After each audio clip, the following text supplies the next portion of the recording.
Bom, gente, vamos estudar então a leucemia mieloide aguda, que, como vimos, representa a leucemia aguda mais comum. A sua incidência se torna significativa a partir dos 15 anos de idade e aumenta progressivamente na medida em que o indivíduo envelhece.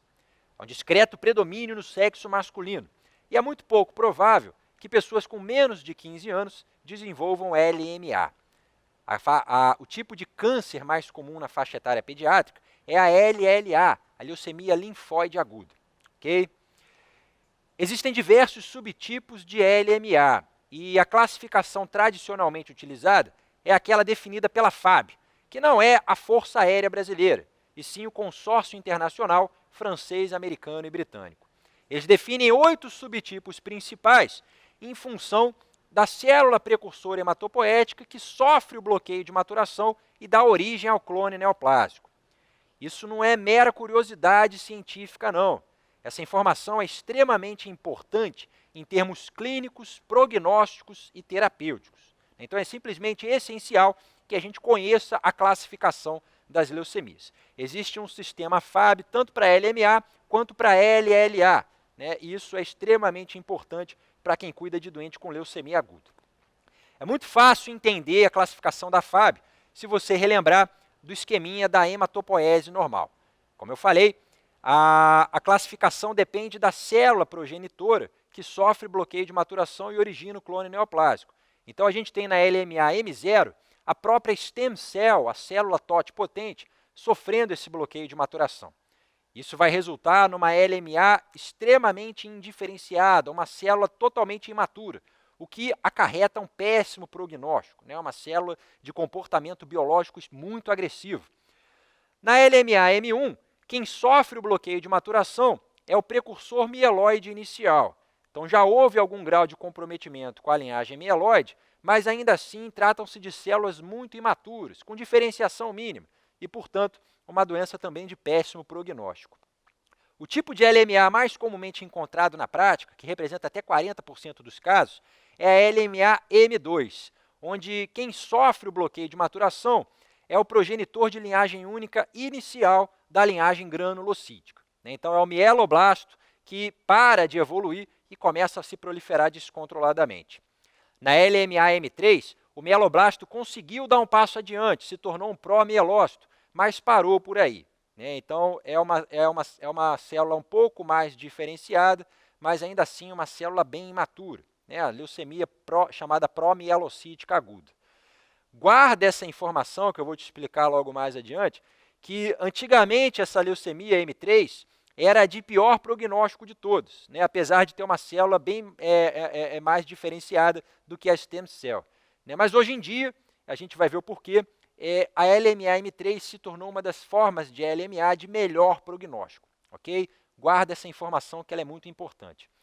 Na LMA M4, o precursor da linhagem monocítica, o monoblasto, o precursor inicial, sofre o bloqueio de maturação. E eu destaquei aqui para vocês uma forma peculiar de LMA M4, que é a chamada M4EO, M4 com eosinofilia medular, porque apesar de ser uma doença que está bem indiferenciada ainda, apresenta um excelente prognóstico, porque a eosinofilia medular está associada à inversão do cromossomo 16. Então, guarda essa informação também, isso costuma cair em prova. A M4 com eosinofilia medular, apesar de ser uma doença que aparentemente é bem indiferenciada, ela possui um melhor prognóstico por conta dessa alteração citogenética favorável, a inversão do cromossomo 16. A LMA M5 ela representa um bloqueio de maturação de precursores intermediários da cadeia monocítica. E a pronormoblástica ou eritroleucemia aguda representa o bloqueio de maturação do precursor das hemácias, o pronormoblasto. Assim como a M7, que é bem incomum, exceto no paciente com síndrome de Down, como a gente comentou, nós temos um bloqueio do megacardioblasto, a célula precursora inicial da linhagem megacariocítica, que vai dar origem às plaquetas. Ok? Então, são esses 8 subtipos principais de LMA, de acordo com a FAB. Isso tem importância em manifestações clínicas, em implicações prognósticas e, portanto, na tomada de condutas terapêuticas. como que a LMA se manifesta? Né? A tríade clássica da leucemia mieloide aguda, a gente vai ver que também é aparente na leucemia linfóide aguda. É a tríade clássica das leucemias agudas em geral. Como a gente viu, no processo de evolução dessa doença, que começa na medula óssea, nós temos ocupação medular pelos blastos neoplásicos. Né? Isso gera pancitopenia, pelo menos inicialmente. Então, as manifestações clínicas iniciais de uma leucemia aguda, elas são decorrentes da própria pancitopenia em si. O doente faz uma síndrome astênica, fadiga, dispneia, por conta da anemia que se instala, né, geralmente uma anemia moderada a grave, com 5 a 9 de hemoglobina, né, isso se instalando de forma rápida, causa bastante sintoma no doente. O paciente faz sangramento, principalmente pela plaquetopenia profunda que ele desenvolve, né, então ele faz, a princípio, um sangramento mucocutâneo, que na vigência de plaquetopenia intensa, pode cursar com sangramento interno, né, sangramento do sistema nervoso central, hemorragia digestiva, um sangramento mais grave, ok? E ele desenvolve febre, principalmente por conta da neutropenia. Mesmo que o doente com LMA tenha 100 mil leucócitos no sangue periférico, a gente sabe que aquilo ali é blasto, né, não é célula madura. O blasto ele não tem função imunológica, ok? Ele não se diferenciou numa célula de defesa.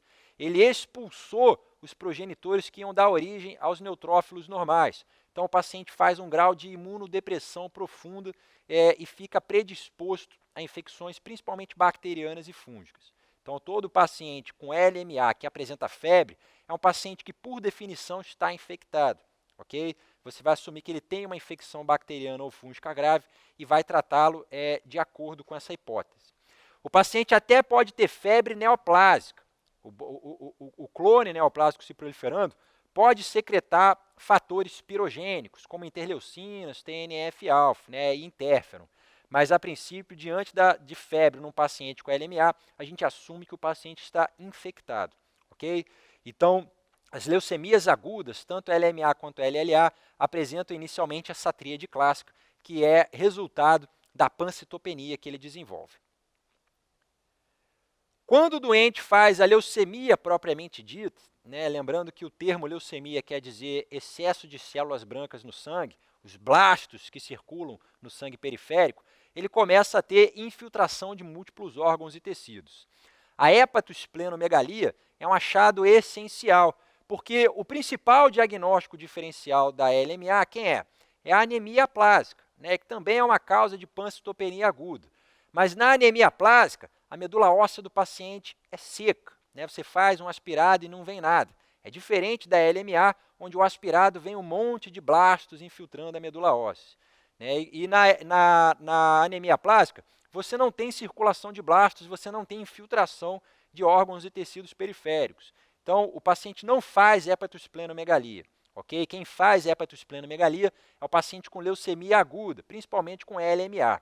Então, este achado clínico descarta o diagnóstico de anemia plástica e sugere leucemia mieloide aguda. Okay?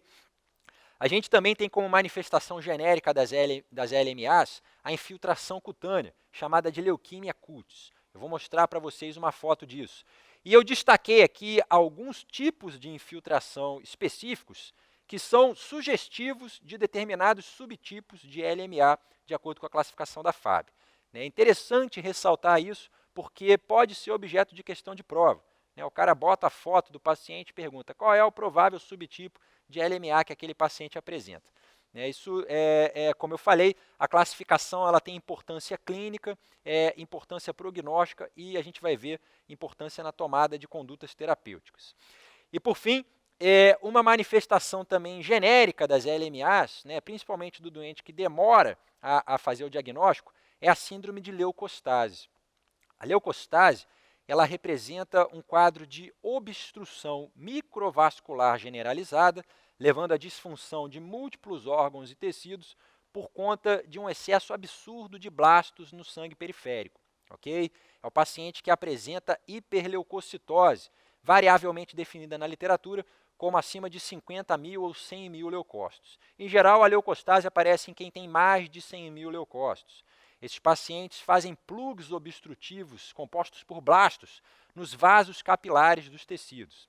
Então, ele vai ter uma disfunção neurológica aguda, com borramento visual, cefaleia, com agitação psicomotora e até evolução para o coma, ok? Ele vai ter uma disfunção respiratória aguda, com obstrução dos vasos capilares alveolares, fazendo uma insuficiência respiratória hipoxêmica. Ele vai fazer insuficiência renal, vai fazer priapismo, vai fazer disfunção microvascular aguda, ok? Eu vou exemplificar aqui para vocês, para nunca mais esquecerem isso, né? Isso aqui é uma leuquemia cutis, onde o paciente tinha uma LMA bastante leucêmica, né? Tinha bastante blasto no sangue periférico, e esses blastos infiltraram a pele. O dermatologista fez uma biópsia dessas placas eritematosas violáceas e viu que haviam blastos infiltrando a derme do paciente. A hiperplasia gengival é uma das manifestações infiltrativas mais cobradas em prova, porque ela tem a seguinte importância, né? Ela é quase que exclusiva das leucemias mieloides agudas mielomonocíticas, ou seja, aquelas leucemias onde o clone neoplásico está comprometido com a linhagem monocítica, então é a M4 e a M5, ok? Como os monócitos dão origem aos macrófagos, essas células têm uma propensão a se alojar em tecidos, principalmente em tecidos mucosos, né, macrófagos residentes da mucosa do trato digestivo, por exemplo. Então, quando eu tenho uma LMA mielomonocítica, M4 ou M5, o seu clone neoplásico, apesar de imaturo, já possui, né, algumas características que favorecem a sua residência em tecidos mucosos. Então, é um tipo de leucemia que infiltra muito mucosa e causa classicamente a hiperplasia gengival. O outro detalhe a respeito da hiperplasia gengival é que ela não acontece na LLA, na leucemia linfóide aguda, né? Então, se eu tenho um paciente com quadro de leucemia aguda, o achado clínico de hiperplasia gengival fala contra a leucemia linfóide, né? E aponta para uma leucemia mieloide, particularmente os subtipos M4 e M5, ok? Isso aqui é o famoso cloroma, né, também chamado de sarcoma granulocítico. A gente também costuma ter isso nas leucemias mielomonocíticas, mas comumente aparece na leucemia M2, que é a forma mais comumente encontrada, né? O sarcoma granulocítico representa um acúmulo focal de blastos, né, blastos infiltrando o tecido. E pode aparecer em virtualmente qualquer órgão do corpo, mas são clássicos da órbita, onde causam essa deformidade assustadora, né? Uma exoftalmia gravíssima que leva o paciente à cegueira. Então, como é que a gente confirma o diagnóstico de uma leucemia aguda? Tanto leucemia mieloide quanto leucemia linfóide. Como a doença se inicia na medula óssea, não tem outro jeito. A gente tem que abordar a medula óssea do paciente. Isso aqui é uma punção da crista ilíaca para coleta de material da medula óssea. E duas técnicas são empregadas neste exame, a biópsia e o aspirado de medula óssea. Ambas se complementam, como a gente vai ver. O critério mais aceito na atualidade para confirmação diagnóstica de leucemia mieloide aguda é o critério da OMS, onde mais de 20% das células nucleadas presentes na medula são blastos mieloides, ok? Então, pela OMS, para confirmar o diagnóstico de LMA, eu preciso de mais de 20% de blastos mieloides infiltrando a medula óssea. Cabe aqui abrir um parênteses para explicar as diferenças entre aspirado e biópsia. Como eu falei, de um modo geral, a gente realiza as duas técnicas porque elas são complementares. No aspirado, gente, eu faço apenas uma análise citológica da medula óssea, isto é, eu observo as células individualmente descontextualizadas do ambiente interior da medula, né? Então, eu consigo ver o tipo celular, a morfologia dessas células, posso aplicar uma análise, métodos histoquímicos, métodos imunofenotípicos, fazer pesquisa genética, ok? Eu estou vendo a célula individualmente. Já na biópsia, eu observo a relação da célula com a arquitetura tecidual da medula, né? Então, se o aspirado é uma citologia da medula óssea, a biópsia é uma histopatologia. Eu tenho muito mais informações na biópsia, né, informações essas que eu não consigo ter pelo aspirado. Eu posso ver o grau de celularidade da medula, né, posso ver o grau de fibrose, posso fazer diagnóstico de infecções, doenças infiltrativas como a amiloidose. Então, um complementa o outro, né? Eu vejo as células individualmente e aqui eu vejo o tecido como um todo e a relação das células dentro desse tecido. Beleza? A gente sempre, quando funciona a medula óssea do paciente, aplica essas duas metodologias.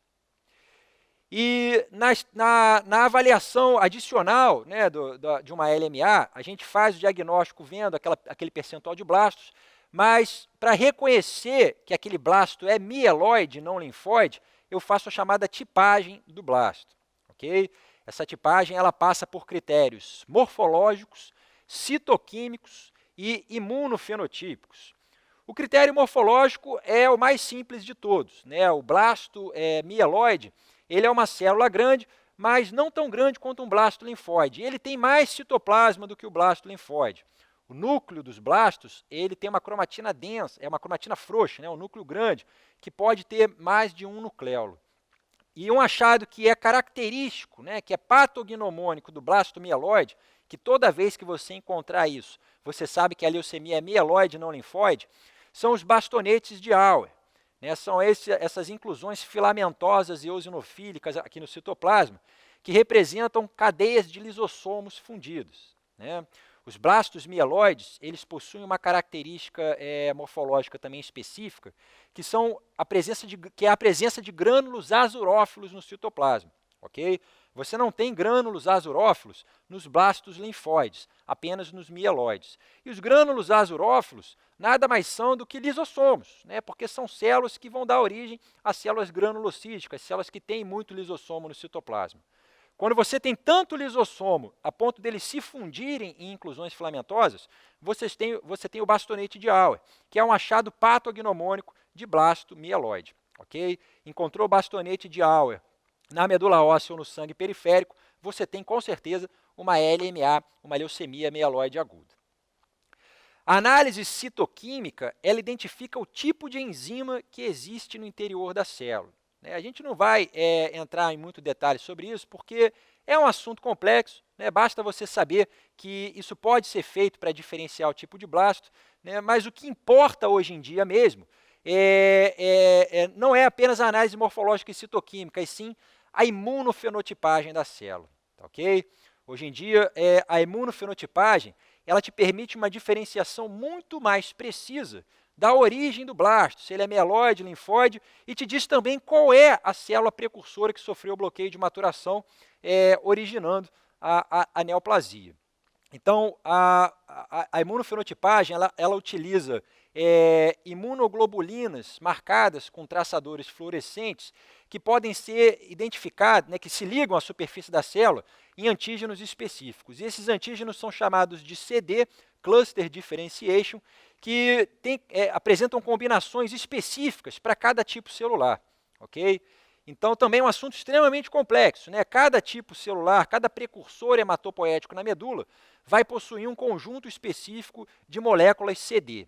E os marcadores que são exclusivos dos blastos mieloides são esses 4 que eu coloquei aqui. Né? O CD34, o 33, o 14 e o 13, que você pode lembrar por um número de telefone. Né? O 34, 33, 14 e 13, ou 3433, 14 e 13. Ok? Vale a pena você decorar isso, porque quando eles te perguntam isso numa questão de prova, o que eles querem saber é qual é o marcador de célula mieloide, qual que é o marcador de célula linfóide. E os marcadores de célula mieloide, a gente lembra por esse número telefônico, 3433 14 13, ok? É o CD34, CD33, CD14 e CD13. É a imunofenotipagem que é o método mais acurado para tipar a origem do blasto, beleza? Então, eu te disse que é um blasto mieloide e cada subtipo de LMA, de acordo com a classificação da FAB, possui um conjunto próprio de marcadores de superfície. A técnica laboratorial que identifica esses marcadores, ela pode ser a imunofluorescência, né, a microscopia por imunofluorescência, ou um método automatizado, chamado de citometria de fluxo. Né? Você pode botar o marcador imunofluorescente e olhar no microscópio, o que dá um trabalhão danado, ou você pode quantificar esses marcadores com um aparelho automatizado chamado de citometria de fluxo. Né? Ele utiliza um feixe de raio laser que consegue medir, né, por processos físicos complicadíssimos, o percentual de células que apresenta cada um dos CDs que você está analisando. Então, hoje em dia, você coleta a medula óssea do paciente, dá uma olhada na morfologia, faz uma citoquímica básica, define se o blasto é mieloide ou linfóide e manda aquilo para a imunofenotipagem. Ele vai te dizer exatamente qual é o precursor hematopoético que sofreu o bloqueio e deu origem ao clone. Né, e vai te dar, obviamente, a classificação da FAB precisa. Ok? Além desses processos de tipagem, né, de definição da origem do blasto mieloide, hoje em dia é essencial, como a gente viu, estabelecer o tipo de alteração citogenética que a célula apresenta. As alterações citogenéticas que estão relacionadas à própria etiopatogênese da leucemia mieloide, elas têm grande importância prognóstica e podem definir a conduta terapêutica do paciente. A gente tem alterações citogenéticas de prognóstico favorável e de prognóstico bastante desfavorável. Né? Quando o paciente tem prognóstico favorável, a gente faz uma terapia inicial não tão agressiva. Quando o prognóstico é desfavorável, a gente já parte direto para a terapia mais eficiente, que é a mais tóxica de todas, como veremos, o transplante halogênico de células tronco hematopoéticas. Okay? Então saiba que nessa fase inicial, a gente aproveita o material da medula óssea para confirmar o diagnóstico de leucemia mieloide aguda, mais de 20% de blastos, para tipar o blasto como mieloide e definir a célula hematopoética da qual ele se origina, né, definindo o tipo, o subtipo de leucemia mieloide aguda específico, e a gente faz uma análise citogenética para estratificação prognóstica do paciente. Com base nessas informações coletadas nesse momento, a gente define uma estratégia terapêutica. Ok? Só para relembrar aqui, existem diversas alterações citogenéticas, na realidade mais de 100 alterações citogenéticas são descritas na LMA, né, como deleções, inversões, hiperploidias. Você não precisa decorar todas, mas infelizmente você vai ter que decorar algumas. Né, e a gente selecionou aqui as mais importantes, aquelas que mais caem em prova. Olha só, marcadores citogenéticos de grande importância, né, na LMA que costumam cair em prova, os de bom prognóstico são esses três aqui. Ó. A translocação 8 e 21, que é típica da M2, a translocação 15 e 17, que é o que caracteriza a leucemia mieloide M3, né, que, como eu falei lá no início, era de pior prognóstico, mas hoje em dia é de melhor prognóstico, você vai entender. E eu já falei também da inversão do cromossomo 16, que caracteriza a LMA M4, né, principalmente aquela que tem eosinofilia medular. Essas três alterações citogenéticas, esses três cariótipos aqui, eles são muito importantes na LMA porque definem um bom prognóstico para o paciente. Não tem jeito, você tem que decorar essas alterações principais. Né? E com relação às alterações de mau prognóstico, eu selecionei algumas alterações citogenéticas e alguns marcadores de superfície também, né? Fora outras manifestações, para você guardar e decorar. Ok? A gente não vai entrar a fundo nesse assunto porque é muita informação. Né? Isso aqui já é muita informação e diríamos que com isso você já consegue acertar a maioria das questões de prova. Né? Marcadores de mau prognóstico, podemos falar do CD34 na superfície das células, porque é o marcador associado a LMA M0, ok? É o marcador de célula-tronco, então de péssimo prognóstico. Os subtipos da ponta na classificação da FAB, a gente viu M0, M1, M6 e M7, né, são os subtipos de comportamento biológico mais agressivo, ok? A presença da proteína MDR, que é um canal de multidroga resistência, uma bomba de efluxo de quimioterápicos, geralmente presente nas leucemias mieloides secundárias, no paciente que tinha mielodisplasia prévia ou história prévia de exposição a quimioterápicos. São leucemias que respondem mal ao tratamento quimioterápico, porque a doença é resistente às drogas, ok? Por causa dessa proteína MDR. E os pacientes mais idosos, né, que têm maior chance de apresentar o CD34 e a proteína MDR, os pacientes que fazem diagnóstico numa fase mais tardia, demorou para reconhecer a LMA clinicamente, né, o paciente que tem lá mais de 50 mil leucócitos, que muitos autores definem hiperleucocitose dessa maneira.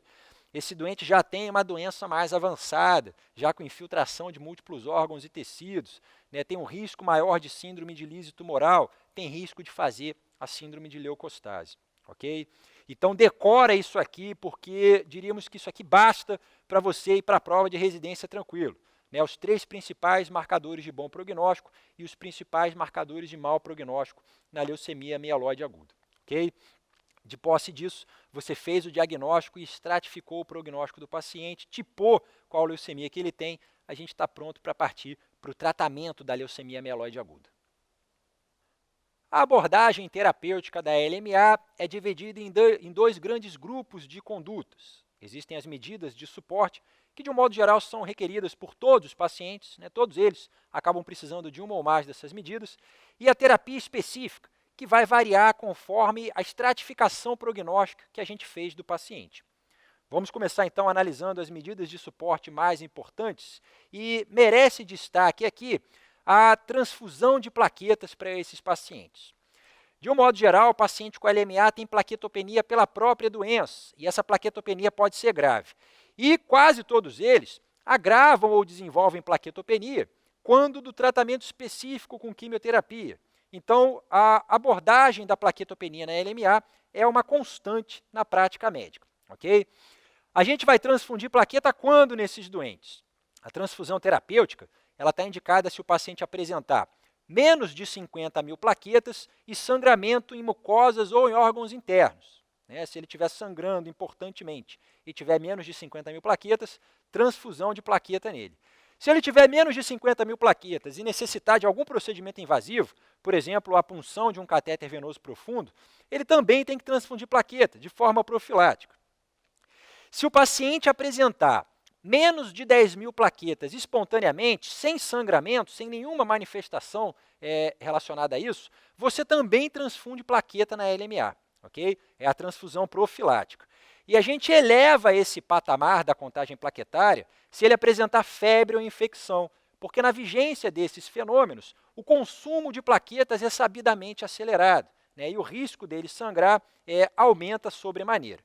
Então, se o paciente tiver febre ou infecção, o limiar para a transfusão profilática de plaquetas, né, se o paciente não estiver sangrando, é 20 mil. Então, abaixo de 20 mil, ele recebe plaqueta nesse contexto. A dose de plaquetas convencionais, né, que são as plaquetas coletadas de vários doadores, o pool de plaquetas, é 1 unidade para cada 10 quilos de peso, o que vai dar de 6 a 7 unidades para um indivíduo mediano, okay, com 60 a 70 quilos.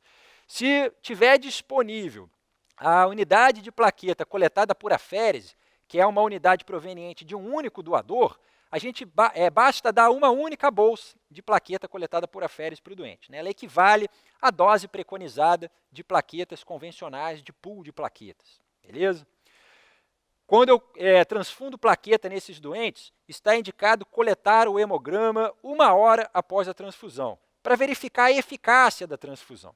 A gente espera que, após receber a dose adequada, o paciente tenha um incremento na contagem plaquetária superior a 30 mil plaquetas. Okay? Se esse incremento for inferior a 10 mil, a gente diz que o paciente é refratário à transfusão de plaquetas. E a causa mais comum de refratariedade à transfusão plaquetária é a aloimunização contra o HLA. O paciente reconhece antígenos HLA presentes na superfície das plaquetas dos doadores. Né? Esses autoanticorpos que ele produziu, chamados de haloanticorpos na realidade, neutralizam essas plaquetas rapidamente. A transfusão é absolutamente ineficaz e o doente não melhora a plaquetometria, continua com risco de sangramento. Qual é a conduta perante um paciente aloimunizado que se mostra refratário à transfusão de plaquetas? É bastante complicado, né? Porque você vai ter que achar uma bolsa de plaquetas HLA compatível para esse doente. Pode ser que não esteja disponível essa bolsa lá no hemocentro do seu hospital. Né? Você tem que pedir em outro hospital, dá um trabalho danado. Às vezes você não encontra mesmo. Okay? Fora o custo adicional que isso acarreta, porque você tem que ficar tipando a HLA da bolsa para ver se é compatível com o do paciente. Então, todo cuidado é pouco na prevenção da aloimunização contra o HLA no paciente que tem LMA. Okay? Esses pacientes, como eu falei, quase sempre vão necessitar, em algum momento no curso da evolução da doença, de transfusão de plaquetas e transfusão de outros hemocomponentes. E a forma de se evitar a aloimunização contra o HLA é sempre utilizar hemocomponentes leucodepletados. Okay? Se você estiver trabalhando num local que tenha paciente com LMA e você for transfundir qualquer hemocomponente nele, escreva no pedido que o componente tem que ser leucodepletado, pois, de outro modo, é grande a chance do paciente se tornar aloimunizado contra antígenos do HLA, o que vai causar um grande problema na hora que ele precisar de plaquetas, né? Ele vai ser refratário à transfusão plaquetária, beleza? Então, a transfusão plaquetária mereceu uma explicação mais detalhada. A transfusão de hemácias não merece muita explicação porque ela vai ser feita de acordo com a necessidade, né? De acordo com a sintomatologia do paciente, e muitos autores preconizam que a gente mantenha no portador de LMA uma hemoglobina acima de 8. Okay? Então, o alvo de hemoglobina para esses doentes é no mínimo 8. E a gente vai dar a bolsa de hemácias para manter esse patamar. Não tem muita dificuldade. Outro problema frequente no paciente com LMA, né, principalmente após a instituição da quimioterapia, é o surgimento de neutropenia grave e infecção nesse contexto, o que gera a síndrome de neutropenia febril. A neutropenia febril é uma verdadeira emergência médica, porque esses pacientes estão completamente desprovidos de barreira imunológica, né, eles têm uma neutropenia grave, e bactérias invadem a sua circulação sanguínea, bactérias e fungos, e se disseminam com total facilidade, podendo levar o doente ao óbito em questão de muito pouco tempo. Se você pega um doente neutropênico febril que acabou de chegar na emergência, né, e ele está bem, ele está lá lúcido, né, não está nem muito taquicárdio, está só com critério de neutropenia febril, e você acha que ele está bem, beleza, manda ele para casa, ele morre em 12 a 24 horas. Né? É uma infecção devastadora e fulminante, porque o paciente está sem neutrófilos para se defender. Então, a neutropenia febril, ela obriga a instituição de antibiótico terapia empírica imediata. Né? Antibiótico terapia empírica essa que eu vou explicar agora para vocês. Né? Vou abrir um parêntese aqui para falar de neutropenia febril, porque isso é extremamente importante em hematologia. Primeiramente, como é que definimos neutropenia febril? Neutropenia febril precisa de neutropenia grave. E a neutropenia grave é aquela em que o doente tem menos de 500 neutrófilos no sangue periférico. Okay? Os neutrófilos são os leucócitos segmentados somados aos bastões. Então, você pega o total de leucócito do paciente, né, vê o percentual de segmentados e de bastões e vê se tem mais de 500 neutrófilos. Se tiver menos, o paciente tem uma neutropenia grave. A febre, né, que compõe o diagnóstico de neutropenia febril, ela é classicamente, nos livros norte-americanos, definida pela temperatura oral. E são dois os critérios. Um pico de temperatura oral isolado maior ou igual a 38,3 graus Celsius ou temperatura oral acima de 38 graus Celsius por mais de 1 hora. Perceba que isso para nós seria uma grande complicação, uma vez que no Brasil não se costuma medir a temperatura na boca. Aqui a gente usa termômetro axilar, não é isso?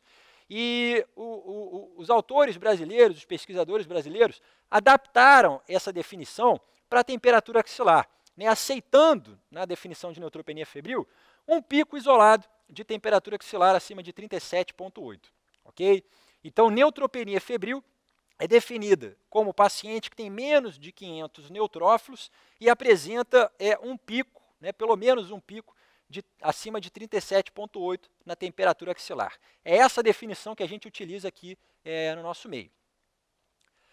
Como eu falei, esses pacientes têm uma emergência médica, eles têm uma infecção bacterêmica fulminante. Então, a conduta consiste na imediata coleta de pelo menos 2 amostras de hemocultura e início de antibiótico terapia empírica. A gente pode coletar outras culturas também no neutropênico febril de acordo com indicação clínica. Se ele tiver sintomas urinários, eu coleto urinocultura. Se ele tiver sintomas de irritação meníngea, eu coleto líquor, punção lombar. Se ele tiver sintoma de artrite séptica, eu coleto artrocentese. Se ele tiver qualquer outro sítio para coletar cultura com indicação clínica, eu vou coletar essa cultura. Sempre junto a 2 amostras de hemocultura, porque esses pacientes têm uma chance muito grande de apresentar bacteremia. Okay? E se ele não tiver nenhum foco de localização, que é o que geralmente acontece, a gente vai coletar no mínimo 2 amostras de hemocultura. Tá? Qual antibiótico que eu vou começar no paciente? Para definir antibiótico terapia empírica, eu tenho que conhecer primeiro a microbiologia da infecção. né? E a literatura deixou bem claro nos últimos anos que o que mata, o germe que mata o paciente neutropênico febril, na maioria das vezes, é a Pseudomonas aeruginosa. A Pseudomonas pode ser um comensal da microbiota do intestino. E na vigência de neutropenia, ela encontra as portas abertas para invadir a circulação sanguínea e causar infecção grave. Foi demonstrado já que quando você demora a iniciar a antibiótico terapia com cobertura anti-pseudomonas, ou quando você utiliza antibióticos que não cobrem pseudomonas, a chance de óbito do neutropênico febril é muito grande, né? Ele morre porque a Pseudomonas aeruginosa é o principal germe causador de morte nesses doentes. Então é mandatório a gente instituir antibiótico terapia empírica, né, aquela que é iniciada antes do resultado das culturas, com uma droga que tenha cobertura contra pseudomonas. E a droga mais utilizada, todo mundo sabe, é o cefepime, uma cefalosporina de quarta geração. Outras drogas com atividade anti-pseudomonas podem ser utilizadas, mas a primeira escolha, sempre que possível, né, de acordo com os guidelines, é o cefepime. Okay? A gente pode associar outros antimicrobianos empíricos no doente, né, mas não de rotina. A gente faz, por exemplo, a associação de vancomicina, que fornece cobertura contra cocos gram-positivos, né, e cocos gram-positivos multiresistentes, como Staphylococcus aureus resistente à meticilina, o famoso MRSA, em determinados contextos, né? Eu vou utilizar a vancomicina se o meu paciente apresentar hipotensão arterial, né, na realidade, se ele apresentar um estado crítico, né, inicialmente. Nessa situação, eu não posso vacilar, eu não posso errar. Né? Então, eu forneço inicialmente cobertura anti-pseudomonas e cobertura contra cocos gram-positivos. Se ele apresentar indícios de infecção pelo catéter venoso profundo, porque eu sei que o principal germe causador de infecção no catéter profundo é o estafilococo, né? E eu dou vancomicina para contemplar o estafilococo resistente. E se ele apresentar infecção cutânea também, porque o principal germe causador de infecção cutânea, né, de um modo geral, são os cocos gram-positivos. Okay? Então, eu faço em todo mundo antibiótico terapia empírica com cobertura contra pseudomonas e associo cobertura contra coco gram-positivo em determinadas situações apenas. Okay? Como eu havia falado no início, na neutropenia grave também existe risco de infecção fúngica. Né? E, de um modo geral, a gente não começa o tratamento empírico contemplando cobertura antifúngica. As situações que indicam a cobertura antifúngica, as principais, seriam essas aqui. Né? A persistência da febre após 4 a 7 dias de antibiótico terapia empírica, ok? Porque, nesse caso, era para o paciente ter respondido. Se ele não respondeu, não melhorou a febre, é porque talvez o germe não está sendo erradicado com o antibiótico, então provavelmente é um fungo, né, precisa de cobertura antifúngica. E se eu tiver indícios nos exames de imagem iniciais de infecção fúngica, né, provável, o que pode ser evidenciado, por exemplo, na TC de tórax ou na TC de seios da face, né, principalmente na TC de tórax, através do clássico sinal do halo. O sinal do halo, gente, nada mais é do que um infiltrado nodular denso que você vê no parênquima, circundado por uma área de vidro fosco, uma área de hiperemia no parênquima pulmonar. Este sinal ele é virtualmente patognomônico, ele é muito específico de infecção por fungos invasivos como o aspergillus. Okay? Quando ele invade o corpo do paciente através do pulmão, ele causa essa alteração local que pode ser identificada na TC de tórax. Então, o paciente com neutropenia febril que fez um exame de imagem, que viu o sinal do halo, ele recebe anfotericina B, que é a droga de escolha para cobertura antifúngica empírica, né, desde o início do tratamento. Se ele não responder com 4 a 7 dias de antibiótico, ele também recebe. Lembrando que a gente vai ter que tentar isolar o fungo. Né? Já foram coletadas amostras de hemocultura, ele pode vir a crescer nessas amostras, mas nesse momento, né, quando eu decido utilizar a anfotericina B empírica, eu tenho que coletar também a antigenemia, né, a galactomanana principalmente, que é o antígeno que aparece no sangue do paciente quando ele tem fungemia. Okay? A hemocultura para fungo ela pode demorar muito a positivar e ela pode ter uma baixa sensibilidade. A pesquisa de antígenos dos fungos no sangue é bem mais sensível para o diagnóstico, né, e pode servir como parâmetro de confirmação. Okay? Então, de neutropenia febril, o básico que a gente tem que saber é isso aqui. Vamos falar agora da terapia específica da leucemia mieloide aguda, né, que, como eu falei, vai depender da estratificação prognóstica do paciente.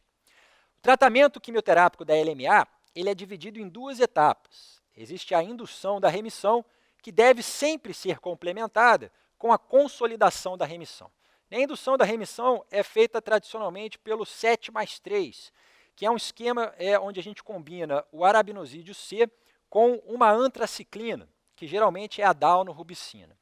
Ele é 7+3 pelo seguinte: eu mantenho o paciente com infusão contínua de ARA-C durante 7 dias e durante 3 dias eu administro a antraciclina para ele, né, que é a daunorubicina, ou em pacientes mais jovens, uma forma mais tóxica de antraciclina, que é a idarubicina. Okay? Então, a indução da remissão da LMA é feita com 7+3. Como é que eu avalio se o paciente remitiu a doença, se ele teve a remissão completa? Uma semana após o término da quimioterapia, eu olho de novo a medula óssea dele. Eu vejo se tem redução do número de blastos. O critério para remissão completa é a existência de menos de 5% de blastos do total de células nucleadas da medula. E, além disso, eu vou olhar também o sangue periférico dele. Eu não posso ter blastos no sangue periférico mais. Okay? E o paciente, evidentemente, tem que ter alguma recuperação das contagens hematológicas. Ele tem que ter pelo menos 1.000 neutrófilos circulantes e pelo menos 100.000 plaquetas circulantes. Se ele cumprir com todos esses critérios, eu tenho a definição de uma remissão completa. E aí eu parto para a consolidação da remissão. Okay? A indução da remissão, de um modo geral, é feita de maneira semelhante para todos os doentes. O que vai variar conforme o prognóstico, conforme as alterações citogenéticas que a LMA do paciente apresenta, é a estratégia de consolidação da remissão. Quando o paciente tem marcadores de bom prognóstico, eu faço quimioterapia nele de novo. Eu faço a consolidação com altas doses de arabinosídeo C, por exemplo. Quando ele tem o prognóstico ruim, eu já posso partir direto na terapia de consolidação para aquela que é a estratégia mais eficiente para erradicar a LMA. Ela é mais eficiente, porém, é a mais tóxica de todas, com uma mortalidade em torno de 20%. Então, eu só aplico o transplante alogênico de células hematopoéticas, antigamente chamado de transplante alogênico de células de medula óssea, se o paciente tiver um prognóstico muito ruim. Ou então, quando ele não responde à terapia de indução da remissão. Para fazer um transplante alogênico de células hematopoéticas, eu tenho que antes destruir a medula óssea do paciente completamente, com radioquimioterapia em altas doses. O paciente fica zerado de células hematopoéticas, uma situação que, se não for revertida logo, vai levar, obviamente, o paciente ao óbito. Então, a gente transplanta células tronco oriundas de outro indivíduo, e isso vai regenerar a medula óssea do paciente. São células-tronco saudáveis, que não vão dar origem a um clone neoplásico. E o transplante alogênico ele é melhor do que o transplante autólogo, porque existe um efeito chamado efeito enxerto versus leucemia. Se eu fizer a destruição da medula óssea do paciente, mas mesmo assim persistirem alguns blastos residuais, quando o enxerto pegar na medula óssea dele, as células brancas, os leucócitos que vão se originar a partir desse enxerto, eles não reconhecem o corpo do paciente. Quem recebe transplante de célula hematopoética alogênico tem risco de fazer a doença enxerto versus hospedeiro. Okay? A gente controla a doença enxerto versus hospedeiro com medicação. Mas essas células elas também vão reconhecer o clone neoplásico como um agente invasor. E é esse o grande benefício adicional do transplante alogênico. É o efeito enxerto versus leucemia. As células brancas vão destruir eventuais blastos neoplásicos residuais no corpo do paciente. Então, é uma terapia, quando dá certo, extremamente eficaz em controlar a doença. Okay? Mas, pela sua elevada morbimortalidade, só é indicada se o paciente tiver um prognóstico ruim, nas situações em que a quimioterapia de consolidação comprovadamente acarreta menores taxas de cura.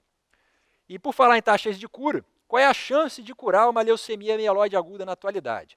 Seguindo esses esquemas de acordo com a estratificação prognóstica, a gente consegue curar de 50% a 60% dos pacientes. Ok? Na realidade, é a maioria dos pacientes, né? Não é uma maioria esmagadora, mas é, de um modo geral, acima da metade. Beleza? Bom, gente, para fechar tratamento de LMA, falta comentar sobre o tratamento específico daquele subtipo que, como eu falei anteriormente, no passado possuía um dos piores prognósticos de todos, mas atualmente possui um dos melhores prognósticos dentro desse grupo de doenças. Eu estou me referindo à LMA promielocítica, ou M3, segundo a classificação da FAB. Qual é o grande problema da LMA M3? As células do clone neoplásico secretam fator tecidual. E a gente sabe que o fator tecidual é o grande desencadeador da via extrínseca da coagulação. No corpo humano, numa situação fisiológica, a exposição do fator tecidual costuma ser o primeiro evento a desencadear a cascata de coagulação. Então, espontaneamente, portadores de LMA M3 ativam o sistema coagulante endógeno, de forma generalizada e maciça, porque a liberação de fator tecidual por essas células é descontrolada, assim como o crescimento do clone neoplásico. Então, um dos grandes diferenciais clínicos da LMA-M3 é a ocorrência de coagulação intravascular disseminada, de CIVD, espontânea e gravíssima, geralmente aparecendo nas primeiras semanas de manifestação da doença. Okay? A gente sabe que na CIVD, como todo o sistema de coagulação é intensamente ativado de forma descontrolada, ocorre um consumo, um desgaste, um esgotamento dos fatores de coagulação.